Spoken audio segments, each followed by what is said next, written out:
Hi everyone, I'm Neil, and oh wait, 1 second, a little dark in here. That's better. Welcome to Temporary Armors.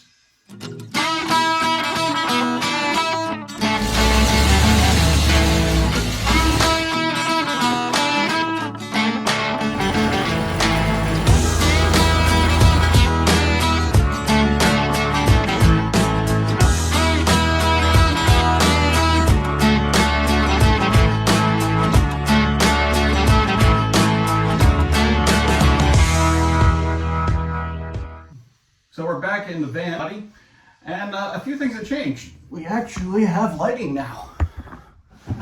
Oh, and ventilation. Unfortunately, I didn't film any of that, but you get the picture. So the exterior of the van is painted. It is almost ready to go on. We even have the screens and the windows in now. So the only thing that really needs to get done is get all the hardware to get the door to open and close and lock in place, and then paint it. Once that's done, then that will go back on the chassis.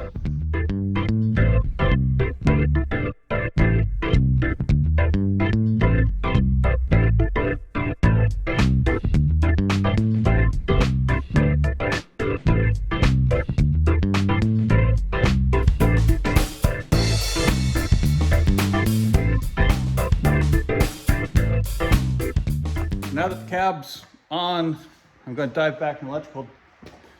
Dad got himself, or I got him, a master power switch so we can actually ensure that the power is shut off, especially at car shows and such.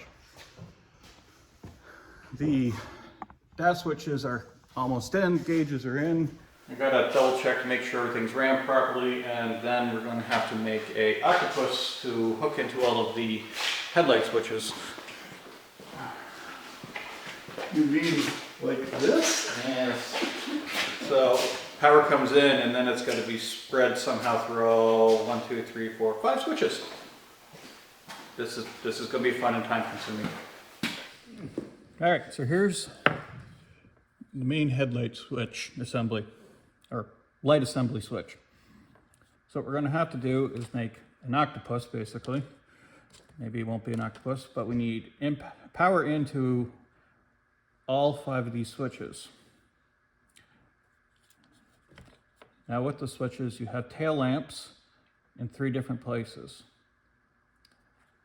So I'm going to have to make a jumper wire to go from tail lamp here down to these. So if I just turn on tail lamps, it will turn on tail lamps. If I turn on tail inside, it will send power and turn on the tail lamp still. And another one will go to the side lamps. If I turn on tail, side, and head, it'll go to tail lamp, side lamp, and headlights. Now you may ask, isn't that going to end up just turning everything on?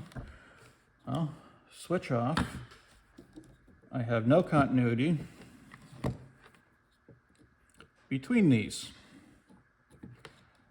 But if I turn the switch on, then I have continuity.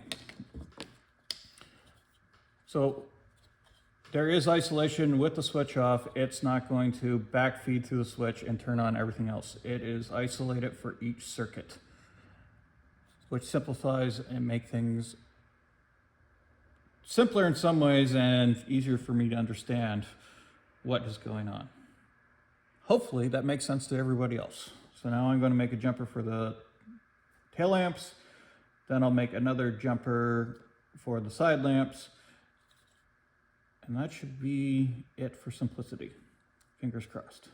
Oh, and then I'll make the main power in for all the other switches.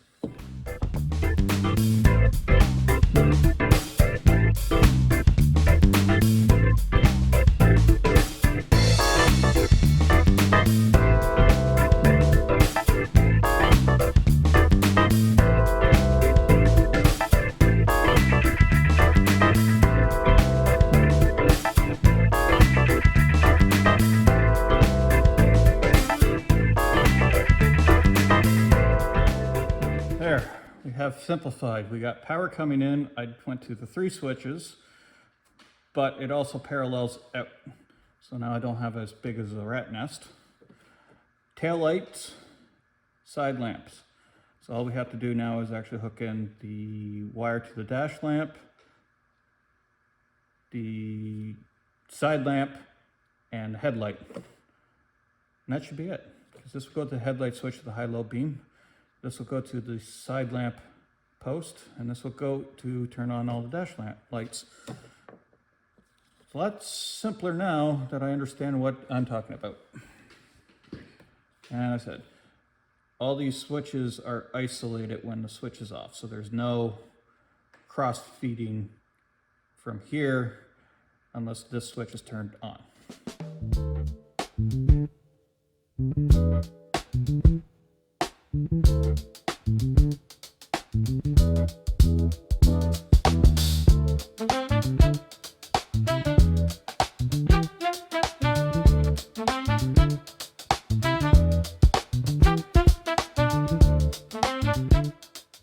There, it may not look like much, but that's a bit of a rat nest.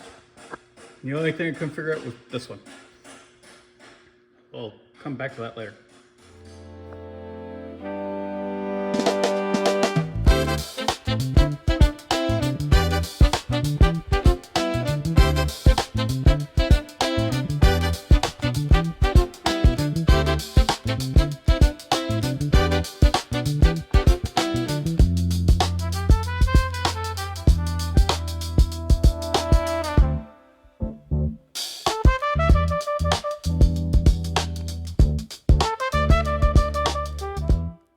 So basically what we're working on right now is there's a antenna pole that's supposed to hang up there. So we're trying to actually put the mounts on.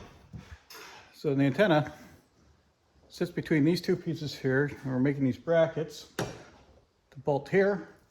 And then we've got, I'm pretty sure is a Sterling submachine gun bracket we'll cut up, and that will actually clip it in.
there it is. The van body's on. We are working on the bins. We got to get a bracket for that one, and we have to do a bracket on the other side.